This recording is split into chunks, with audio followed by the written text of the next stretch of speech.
بسم اللہ الرحمن الرحیم۔ پروگرام خطبات امام حسین السلام اور پیغام عمل، اس کے ساتھ میں ہوں مذاکرہ شہلا عباس۔ ناظرین اکرام، قائم ٹی وی کینیڈا کی خصوصی ماہ محرم کی ٹرانسمیشن میں ہم یہ پروگرام آپ کے لیے پیش کر رہے ہیں، جس میں ہم امام علی مقام کے خطبات پر گفتگو کر رہے ہیں۔ وہ خطبات جو معارف کا خزانہ ہیں، وہ خطبات جن کے اندر ہدایتوں کا سمندر پوشیدہ ہے، وہ خطبات جن کے لفظ لفظ میں روشنی اور ہدایت ہے۔ حسین کون؟ محمد کا نور عین حسین، جناب بنت پیمبر کے دل کا چین حسین، امیر خلد شفاعت کی زیب و زین حسین، نبی نبی ہے بلفظ دیگر حسین حسین۔ سند یہ ہے کہ انہیں اپنا نور عین کہا، انائے نور نبی نے من الحسین کہا۔ امام علی مقام کے خطبات پر گفتگو کرتے ہوئے ہم نے پچھلے پروگرام میں گفتگو کی کہ امام علی مقام رسول خدا صلی اللہ علیہ وسلم کی قبر مطہر سے گھر والوں سے رخصت ہو کر، شہزادی فاطمہ صغریٰ سے رخصت ہو کر مدینے سے باہر نکلے۔ تاریخ نے لکھا کہ مدینے سے نکلتے وقت امام علی مقام سورہ قصص کی 21ویں آیت کو تلاوت کر رہے تھے۔ وہ آیت جس میں پروردگار عالم ارشاد کر رہا ہے کہ جب حضرت موسیٰ نے ہجرت کی ہے تو موسیٰ کیا کہہ رہے تھے، جس میں خدا یہ ارشاد کرتا ہے اس 21ویں آیت میں کہ جب موسیٰ شہر سے باہر نکلے دائیں بائیں دیکھتے ہوئے اور خوفزدہ، اور خدا سے فریاد کی کہ پروردگار مجھے ظالموں کے ظلم سے نجات عطا کر۔ پھر امام سفر طے کرتے ہوئے مدینے سے مکے پہنچے۔ 3 شعبان کو امام علی مقام مکے پہنچے، اور یہاں تاریخ یہ بتاتی ہے کہ امام علی مقام سورہ قصص کی 22ویں آیت کی تلاوت کر رہے ہیں۔ حسین ابن علی قرآن ناطق ہیں، لیکن آپ نے انہی 2 آیتوں کو کیوں پسند فرمایا؟ اب جب ہم اس دوسری آیت کو، یعنی جہاں امام مکے میں تشریف لا رہے ہیں وہاں امام ارشاد کر رہے ہیں، اس آیت کو جس میں پروردگار عالم یہ ارشاد کر رہا ہے کہ موسیٰ شہر سے باہر نکلے، مدین کی طرف رخ کیا اور پروردگار عالم کی بارگاہ میں کہا کہ میرا پروردگار مجھے خیر اور صلاح کے راستے کی ہدایت کر دے گا۔ گویا جب ہم امام کی ان 2 آیتوں کو پسند کرنا اور ان 2 آیتوں کو منتخب کرنے کے بارے میں غور کرتے ہیں تو ہمیں سمجھ میں آتا ہے کہ امام علی مقام اپنے ساتھ والوں کو، اور جو کوئی اس تحریک کو دیکھے اور جو امام کے خطبات کو دیکھے اور جو امام کے اس عمل کو دیکھے کہ امام علی مقام جب گھر سے نکلے ہیں تو آپ نے سورہ قصص کی 21ویں آیت تلاوت فرمائی، جب مکہ پہنچے ہیں تو سورہ قصص کی 22ویں آیت تلاوت کی۔ گویا امام اپنے اس عمل سے زمانے کو یہ بتا رہے ہیں کہ دیکھو جس طرح موسیٰ اپنے شہر سے نکل کر ایک انجان شہر میں پہنچے، مقیم ہوئے، تو جیسے ان کا جانا بے مقصد نہیں تھا، ایسے ہی میرا جانا بے مقصد نہیں ہے۔ اور پھر دوسری آیت میں جہاں آپ یہ ارشاد کرتے ہیں، جہاں آپ تلاوت فرماتے ہیں، جہاں ارشاد ہوتا ہے کہ موسیٰ نے مدین کا رخ کیا تو کہا کہ ان قریب میرا پروردگار مجھے خیر اور صلاح کی راہ عطا کرے گا۔ یعنی امام یہ بتا رہے ہیں کہ یقیناً سفر میں صعوبتیں ہیں، یقیناً میرے محبت کرنے والے جو مشورہ دے رہے ہیں مجھے ان خطرات کا سامنا ہے، لیکن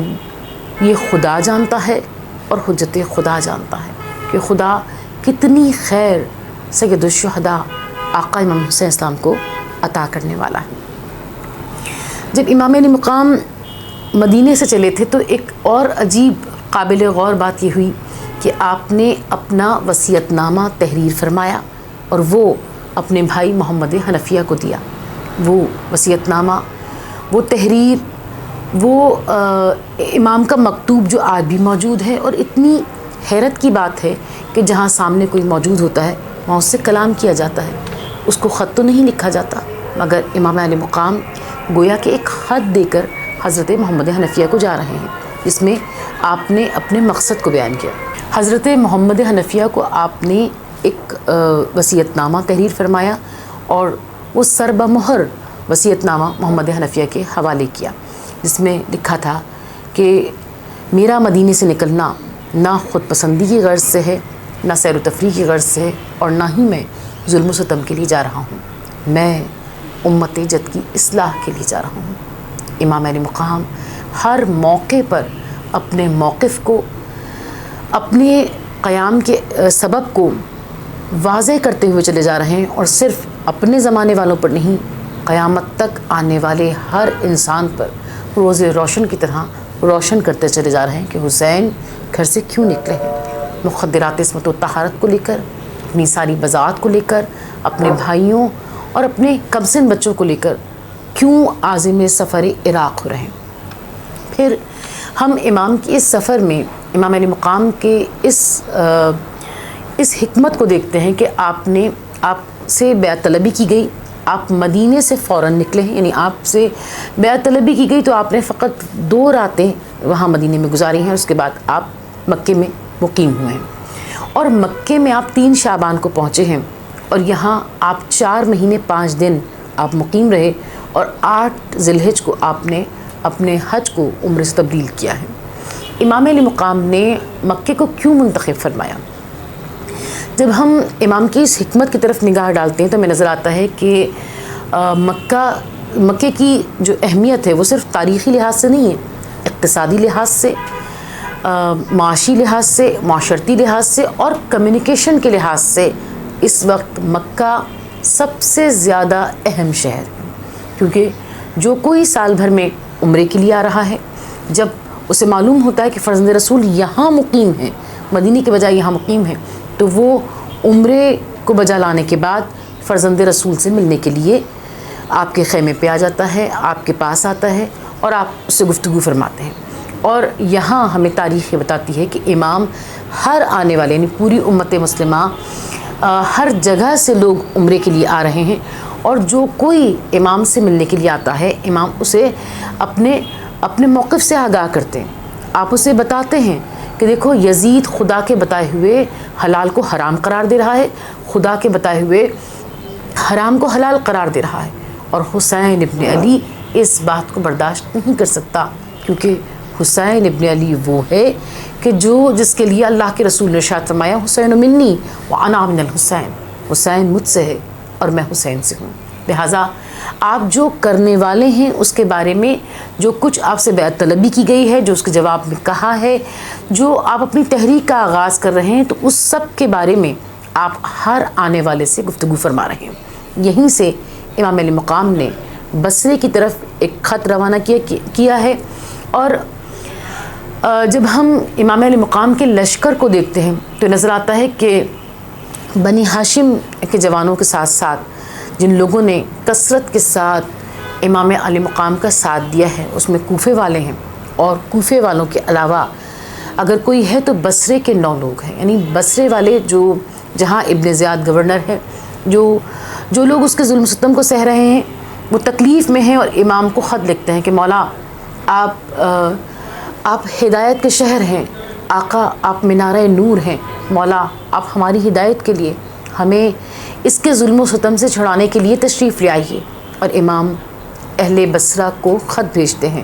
اور اپنے ایک محبت کرنے والے اپنے ایک ساتھی سلیمان کو یہ خط دیتے ہیں اور روانہ کرتے ہیں۔ وہ خط جس میں آپ نے لکھا ہے خدا کی حمد و ثنا کے بعد کہ ہم اہل بیت رسول خدا ہیں، اور ہم یہ بات گوارا نہیں کر سکتے کہ خدا کے بتائے ہوئے حلال کو کوئی حرام قرار دے اور دین میں بدعتیں پھیلائے اور دین کی روح کو ختم کرنے کی کوشش کرے، لہٰذا میں قیام کروں گا، اگر آپ لوگ میرا ساتھ دیں گے تو خدا آپ کو سعادت نصیب کرے گا۔ آپ نے یہ خط حضرت اپنے ایک محبت کرنے والے سلیمان کے ہمراہ یہ خط اہل بصرہ کے لیے بھیجا، اور جب سلیمان نے یہ پیغام وہاں پہنچایا ہے تو جاسوس ہر طرف، یزید کے جاسوس ہر طرف موجود تھے، لہٰذا سلیمان کو فوراً گرفتار کیا گیا، اور ابن زیاد نے آپ کو سر عام امام کے اس محبت کرنے والے کو، امام کے اس پیغام لانے والے کو سر عام پھانسی کی سزا دی۔ امام علی مقام نے دوسرا خط کوفے روانہ کیا اور اپنے نمائندے حضرت مسلم ابن عقیل کو روانہ کیا۔ تاریخ یہ بتاتی ہے کہ کوفے والوں کی طرف سے پہلا خط 12 رمضان کو آیا، اور اس کے بعد تواتر سے خطوط آئے، اور اس کے بعد ہم یہ دیکھتے ہیں کہ تقریباً 12,000 خطوط صرف کوفے سے آئے ہیں امام علی مقام کے پاس، اور جن میں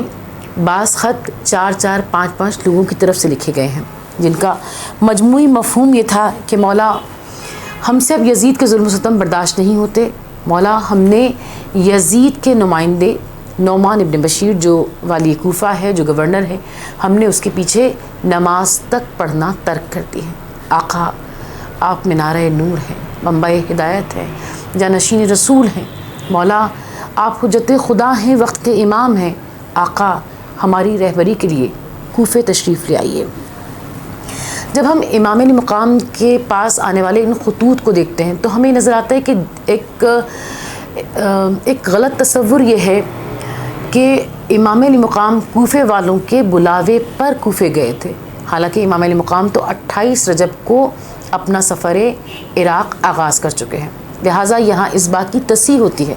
اور پھر محمد حنفیہ سے ایک بار گفتگو میں امام نے یہ بھی ارشاد فرمایا تھا کہ میرے بھائی اگر